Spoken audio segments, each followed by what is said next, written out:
नमस्कार, स्वागत है आपका जागो बिहार में। चलिए जानते हैं पटना की मुख्य खबरें क्या है। बिहार इंटरमीडिएट वार्षिक परीक्षा का तीसरा दिन शांतिपूर्ण सत्र हुआ। इस दौरान 6 जिले के कुल 18 प्रत्याशी नकल करते हुए पकड़े गए और उन्हें निष्कासित किया गया। बिहार नवादा में सर्वाधिक 11 शामिल थे। इनमें से अतिरिक्त रोहतास और नवादा के एक प्रत्याशी थे गिरफ्तार किए गए। तीसरे दिन फिजिशियन, फिजियोग्राफी और बिजनेस स्टील की परीक्षा आयोजित की गई। शुक्रवार को अंग्रेजी और हिंदी विषयों की परीक्षा होगी। फुलवारी शरीफ में एक युवक की ससुराल में पीट कर हत्या कर दी गई। वह अपनी पत्नी को मायके से विदा कराने गया था। पुलिस ने त्वरित कार्रवाई करते हुए मृतक की पत्नी, सास और ससुर को गिरफ्तार कर जेल भेज दिया है। युवक को गंभीर रूप से घायल अवस्था में अस्पताल में भर्ती कराया गया। इलाज के दौरान उनकी मौत हो गई। यह घटना फुलवारी के गौरी चक की है। पटना के नेहरू पथ फ्लाईओवर पर एक चलती कार में लग गई आग।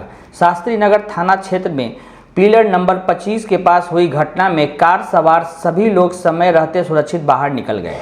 डीजीपी कृष्णा मुरारी प्रसाद ने वायरलेस मैसेज किया, जिसके बाद दमकल और पुलिस पहुंची। 30 मिनट में आग पे काबू पा लिया गया। अभी तक आग लगने की कारण स्पष्ट नहीं है। उप मुख्यमंत्री विजय सिन्हा ने विधानसभा में राजद विधायक गौतम कृष्ण को शांत रहने की हिदायत दी।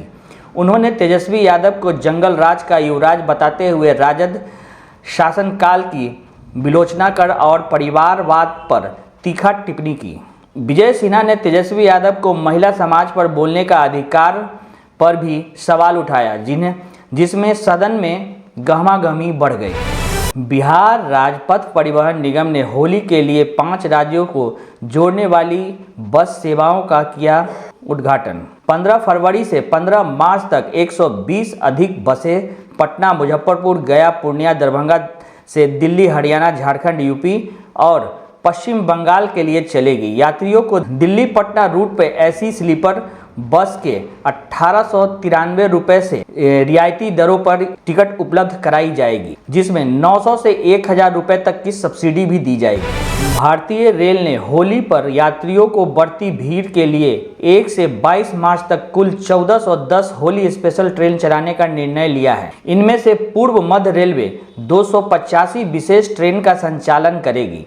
ये ट्रेन बिहार, यूपी, एमपी सहित विभिन्न राज्यों को जोड़ेगी, जिसमें यात्रियों को घर जाने से बड़ी सुविधा मिलेगी। रेल ने यात्रियों से यात्रा के पूर्ण अभ्यक्त जानकारी के लिए हेल्पलाइन नंबर 139 का उपयोग करने का अपील किया है।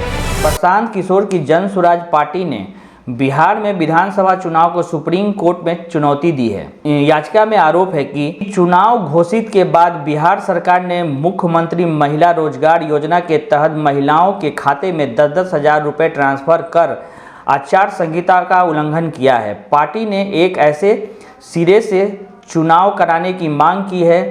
मामले की सुनवाई शुक्रवार को होगी। बिहार में नई चीनी मिल स्थापित और बंद पड़ी मिलों का पुनर्जागरण के लिए पहला शुरुआत हो गया है। गन्ना उद्योग विभाग के उपर मुख्य सचिव सेथिल कुमार ने 14 जिलों का एक सप्ताह के भीतर 100 एकड़ भूमि का चयन रिपोर्ट भेजने का निर्देश दिया। समृद्ध उद्योग सकल बिहार के तहत 25 नई चीनी मिलों को फिर से जीवित करेगी। त्योहारी सीजन के लिए प्रवासी बिहारियों हेतु बीएससी आईटीसी के बस के ऑनलाइन टिकट बुकिंग शुरू कर दी गई है।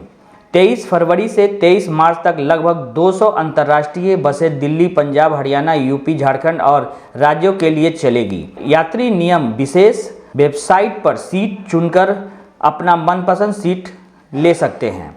किराया में विशेष छूट दिया जाएगा। मधुबनी में फर्जी सिम ब्लॉक के जरिए साइबर ठगी का भयंकर भांडाफोड़ हुआ है। बिहार पुलिस की साइबर अपराध इकाई ने सरगना मंजीत समेत 4 लोगों को गिरफ्तार किया, जिसके पास से 7 सिम बॉक्स और 300 से अधिक सिम बरामद हुए। सिम बॉक्स चीन से नेपाल के रास्ते लाए गए थे। गिरोह अंतर्राष्ट्रीय कॉल को लोकल में बदलकर ठगी करता था, जिसमें क्रिप्टो का भी इस्तेमाल किया जाता था। सीबीआई भी इस मामले की जांच कर रही है। इसी तरह की रोचक खबरों के साथ बने रहें जागो बिहार को। जागो बिहार को लाइक करें, सब्सक्राइब करें। Thank you.